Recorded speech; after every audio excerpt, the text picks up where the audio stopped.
कफ fever ये complaints के साथ पेशेंट एडमिट है हॉस्पिटल में।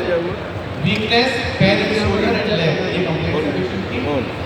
और patient known case of pulmonary cough है पहले से। संजय को फोन किया, संजय कमी आप ही क्या संजय अग्रवाल की दुकान में क्या दिख रहा है, लेकिन उसके बाद ये पेशेंट को ब्रेन ट्यूबरकुलोसिस है अग्रवाल अग्रवाल है वो। आँख जो है ना मूव करना बंद कर दी, आँख ने मूव करना बंद किया तो डॉक्टर को आउट हुआ कि उन्होंने एमआरआई किया तो उसमें पता चला कि पेशेंट को ट्यूबरकुलोमास है। एक तो होता है ट्यूबरकुलोमा और एक होता है ट्यूबरकुलोमास।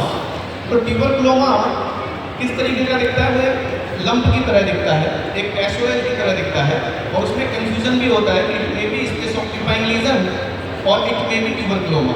लेकिन ये केस डिफरेंट था क्योंकि इसमें ट्यूबरकुलोमास था। ट्यूबरकुलोमास का मतलब स्कैटर्ड नेचर में पूरे ब्रेन के अंदर इन्फेक्शन फैल गया।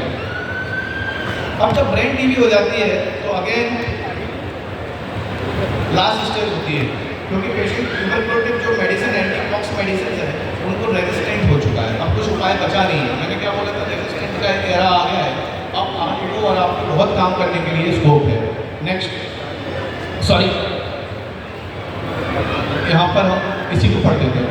Overall features are suggested of active inflammatory granulomas likely tuberculomas suggested clinical correlation. So this is the case of tuberculoma. Next.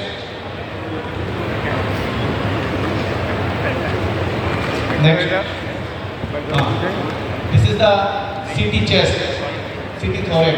Patient को tuberculoma, tuberculosis है, pulmonary cox है, उसका evidence है. Next. Miliary nodules suspect कर रहे हैं हम. Next. Next. After 9 months of treatment, क्या हुआ? पेशेंट को 10 दिन के अंदर हमने सेव कर ली, पेशेंट इम्प्रूव हो गई। लेकिन इम्पोर्टेंट क्वेश्चन यही आता है इन्फेक्शन का क्या हुआ? तो पढ़ेंगे हम। इन कंपेरिजन टू, मैं जितने भी दिखाऊंगा कंपेयर उन्होंने किए, मैंने नहीं किए बॉस।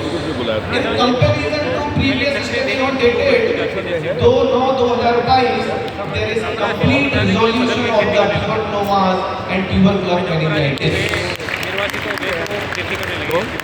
कंप्लीट रिकवरी दी है यहाँ पर पेशेंट को। There is no sign of infection right now.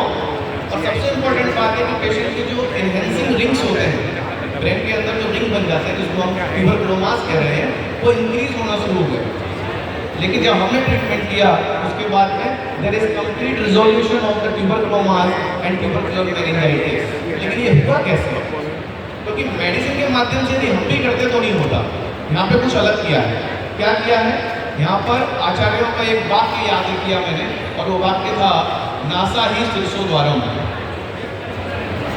तो यदि आपको ब्रेन में जाना है, सिर में जाना है, तो नासा से जाना है।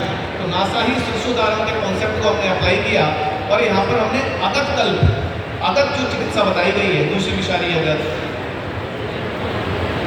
गर्विश अगत, बिलवादी गुलिका, इनमें से एक, जैसे इस पेशेंट को हमने जो है दूसरी विषारी अगत का, दूसरी विषारी अगत के द्रव्यों का हमने धूम नष्ट करने के लिए बोला। तो धूम नष्ट पेशेंट ने किया।